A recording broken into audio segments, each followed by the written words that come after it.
Please help me welcome leaders from Avasant's research and RadarView teams. Thanks, Adriana, and thanks, Frank and Dave, for that presentation. Good morning, everyone. It's really a pleasure to be talking to you about the journey ahead for service providers. My name is Swapnil Bhatnagar, and I have Gaurav along with me. Gaurav, you want to say a quick hi? Hi, everyone. Yeah. So together we'll try to talk about the journey ahead for service providers, the way we see it and our research is showing. And really, if we summarize it in one phrase, I think future is very bright for service providers. And I think if you've heard what Kevin mentioned, what Akshay and Anupam said, and Frank and Dave as well, clearly there is, we're getting out of the woods, and there is going to be a significant investment in digital transformation as we go forward. This is really the time when enterprises have understood that to be digital is not really an optional. It is actually not even for growth, it's really for business sustenance as a whole as well. So there is a lot of push towards digital transformation, and we do expect a lot of these projects to come in, both large and small. In fact, some of the research that we have, and you might have seen it in the earlier slides, some 75 to 80% organizations are expected to increase their digital transformation budgets in the next few months. And we expect this trend to continue for the next 3-4 years as some of these services get, some of these transformations continue into their next phases as well. Now, while digital transformation as a whole is definitely going to increase, yeah, you can move to the next slide, please. Enterprises are looking to really get their competitive differentiation from technology investments in areas which we call digital prerequisites. And these are really going to grow significantly in the next 3 to 4 years. Right. And talking about digital prerequisites, if you look at them closely, cloud and cyber form the foundational pillars of digital initiatives. So as Frank alluded in the previous session, so clearly more than 70% of spending priorities by IT initiatives are accounted by cloud applications and cloud infra. And the dark side of pandemic, what all of us witnessed was the cyber threats increased 5 times and thus spiking the demand for security tools and platforms. But really on top of that, automation, AI and IoT are where we see the number of engagements coming up in the future. During pandemic, we have already seen more than 1.9 times increase in automation projects. And interestingly, last year, more than 40% of IoT projects were integrated with AI and big data analytics. Now, clearly, these are the top 5 areas, and digital is sort of the center of all business and technology strategy for enterprises nowadays. Organizations that were really ahead of the curve, the digital maturity curve, were able to really go through the pandemic much better. In fact, some of them have come out with significant growth rather than any adverse effects. So clearly, enterprises are looking to understand the digital transformation landscape and what they should be doing. And they're on the cusp of taking some very important decisions in terms of what their business and technology strategy is going to be.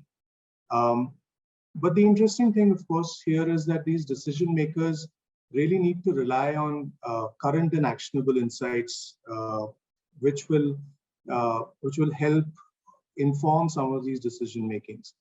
And we at Avasant Research, especially on the RadarView side, we've really focused on really getting the information from all the enterprises, all the service providers, all the advisors that we integrate with, in order to come up with research which helps the enterprises make these critical decisions.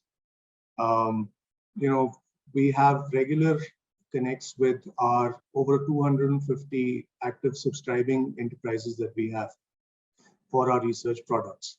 Not just inquiry calls, but we do keep polling them and we keep discussing with them as well. Then, of course, the other source that we use in order to really build out what should be the right research agenda for us is you guys. All the briefings that we do for all the RadarViews, for all the other interactions that we have, In fact, we were doing a quick count just for this, and we realized that, we're hitting over 500 briefings every year with practice leaders who are, day in and day out with clients, with enterprises.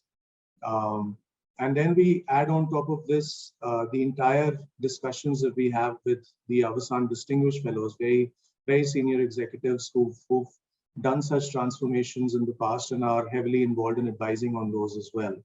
And of course, our own advisors who are, again, as I said, interacting with enterprises on a daily basis, helping them with those, helping them understand the key questions that they need to answer in order to take those digital transformation related decisions. So with all of these inputs, we believe that we have a very strong research agenda, which is very actionable, and it's really focused on those technology areas as well as industry themes which are most relevant for the enterprises. Right. So adding to that thought, so the combined knowledge that we derive out of these discussions, basically combining both demand side and the supply side perspective, really translates into the kind of research that we have put in. So we realize there are two key areas that we are focusing on. And firstly, we understand digital technology part is evolving really fast, and it's imperative to keep a track on a regular basis. So we have organized around 30 technologies and BPO related radar views, around 5 broader themes. So these are primarily revolving around connectivity, cloud, enterprise solutions, security, and automation. And the second path that we have taken is what we have realized, that though current pandemic has been a great leveler, the variations, however, the variations still exist when it comes to the challenges, the business problems, which are very, very centric to particular region or industry. Hence, as part of the agenda, we thought of carving out multiple cuts around industries and region-specific radar views within this year. And again, just to close the thought, what Swapnil mentioned earlier about leveraging or using the experience of our fellow community and advisor team, is once our radar views are published, so they become a great resource of information for enterprises and providers, and also for our own advisors as well. So these research artifacts are used extensively by our advisors in their customer discussions for building consideration sets for upcoming and ongoing digital engagements, where we look into the enterprise evaluation parameters. So what we are saying is that nor do the enterprise need more research based on the info that they gather from our research material, our artifacts. They are also changing the way they evaluate the service providers, so while engaging with them for their digital initiatives. So suddenly the digital capabilities of the providers and how they are focused in developing digital talent to be future ready has become extremely important for enterprises, especially in the aftermath of the pandemic. And based on our discussion with our 250 plus subscribers, we identified 3 areas which are important going forward. And these are digital practice maturity, digital execution, and future centricity. When we talk about digital practice maturity, this is really a look at the current capabilities that different providers have for executing digital transformation projects, whether large or small. This is the kind of strategic focus that they have on digital technologies. What kind of IP have they developed around digital? What kind of assets that they have, which they're able to straight away use in projects. Akshay Anupam mentioned in their presentation that there is a big push towards reducing the implementation time of some of these projects. And these tools, assets, these kind of things really help in doing that, in accelerating those implementation cycles and really supporting what enterprises are looking to do. They also look at the kind of talent that is there, that we will talk about it a little bit more as well in the future, in later slides. But it is a very critical factor in terms of whether there are sufficient people with the right skill sets, the right certifications, which will allow them to really come very fast into these projects and execute them. The partner ecosystem, very clearly nowadays there is, no provider, no organization can really be an island. So the partnerships that they have built around these new technologies are also extremely important and are considered in a big way during evaluations. This is something that we've observed in ongoing and in recent deals as well. The second thing that enterprises are really focusing on is the execution aspect, the kind of history that service providers have. And this history doesn't need to be 10 years old, 5 years old. This is really, do they have experience in this specific technology, in solving this specific business problem or driving towards a particular business outcome. So it's those kind of case studies, those kind of parameters become extremely important in the evaluation by enterprises. And of course, even to be considered for certain contracts and deals and all of that. The third big area, and this is again very pandemic driven, there is a lot of nervousness about being stable, having a sustained business going forward. While a lot of organizations were able to recover quickly, nearly all of them had an initial panic period when they weren't sure how things would go. So that's why they are looking for service providers who are more future-centric in their approach, in the way that the kind of investments that they're making. Are they long-term in nature? Are they in areas which are going to continue to be important for the enterprise, for that particular industry in the future? What kind of tool sets are they investing in? What kind of platforms are they investing in? And of course, the big one, which is around the talent acquisition. What is the development program? There are certain nascent industries in technologies that we spoke about, where the pool of talent and resources is very limited globally. But what is the development program that the providers are bringing in? That becomes really important. In fact, it becomes so important that Gaurav mentioned about our research agenda. We actually introduced another RadarView research around the digital talent amongst all the service providers and how that particular area is growing. What are the key trends that we're seeing in that space, the investments, etc. So this is a very, very critical area. Now, as enterprises are changing, both in terms of their business and operating models, as well as the way they look at providers and partners, the progressive providers have also taken a more, they're responding to that change by investing in certain areas as well. They're changing really the kind of approach that they take. And it's very evident amongst the progressive providers. In fact, we recently did a digital masters report, which is sort of a culmination of all the digital prerequisite radar views that we do. And it's very clear that, the leaders in this space, the providers who are really on the cutting edge, have already identified a few key areas and the investments have already started. The first amongst this is, of course, enterprise engagement. There is a big push by the service providers to build customer-centric cultures, to really shift towards industry-specific solutions, which are, not purely the horizontal solutions. And of course, to really align the solutions with the business outcomes that their clients are looking for. There's several examples, and the examples on this slide, of course, are not exhaustive, but just to pick a few, the recent Capco acquisition by Wipro, very focused on the BFSI domain.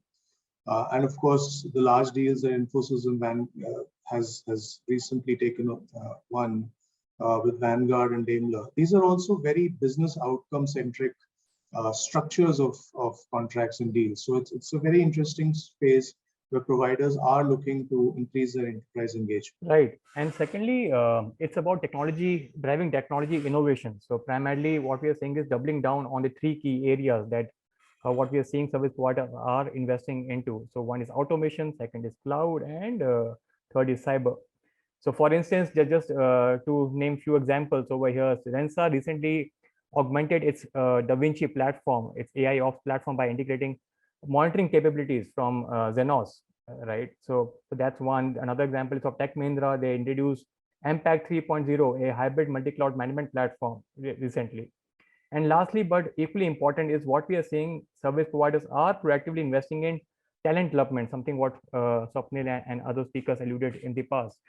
So in fact, many service providers are leveraging their experience, not only for retraining their own employees, but also they are moving forward and helping and reskilling their clients' workforce, including transferring of their assessment platforms and offering it as a formal service to their clients. For instance, talking about other dimensions, HCL recently, they have reduced its dependency on visas owing to pandemic. So they have increased the local hiring in onshore locations to 70%, specifically mentioning about the US market.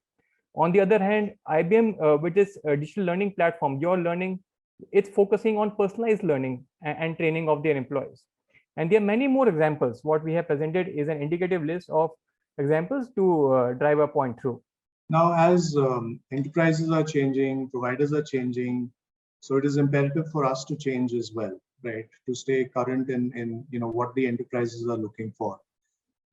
In fact, those of you who've really read the Digital Masters report, which was released very recently, we have introduced a new paradigm in how we evaluate as well as present the different service providers and their different classifications that we typically have. So going forward, the circular visual that you might have been very familiar with will be replaced with this one. One of the important reasons was, of course, in all our interactions with enterprises, and the knowledge that there are going to be significantly higher digital investments coming up. The questions that we face most often is, what is the current practice maturity? What is the current digital practice maturity of this different service providers? How do we assess them? So what we've done in this visual, obviously, is that we've identified or we've created a way in which that particular parameter, that particular dimension gets, is seen right up front by the enterprises. They can see it right up front. Of course, for our analysis, we are still continuing with the 3 dimensions that we typically have. So no change in the way we look for information, but the way we are changing some of the weightings and the analysis that we do in the model behind these radar views is also going to change a little, focusing a lot more on digital, a lot more on the 3 areas that we talked about are increasingly important for the enterprises as they evaluate service providers. So it's an interesting change for us, and would love to hear feedback from you later as you go through some of our upcoming research. We can go to the next slide, please. So this is, of course, a very busy slide, but it kind of shows how busy we are in really doing all the research that are useful for enterprises as well as providers. We are obviously somewhere in the middle of this right now, but we hope to get the other reports and research done. And at this point in time, would really thank all the providers who've been particularly gracious with their time, their with their time and their information and their candidness, which has really helped us make our RadarView program quite successful. We have been expanding. If we go to the next slide, please. And I'm sure a lot of these names are very familiar with everyone. We are expanding our team, and we continue to do so. And we hope we're able to provide the right inputs for the enterprises as well as the service providers, so that this digital transformation growth spurt that we're expecting we provide our support for that spurt as well. So thank you so much for your time. Really appreciate you joining this session. Yeah. Thanks, everyone. Thanks, Gaurav. Thanks, Swapnil.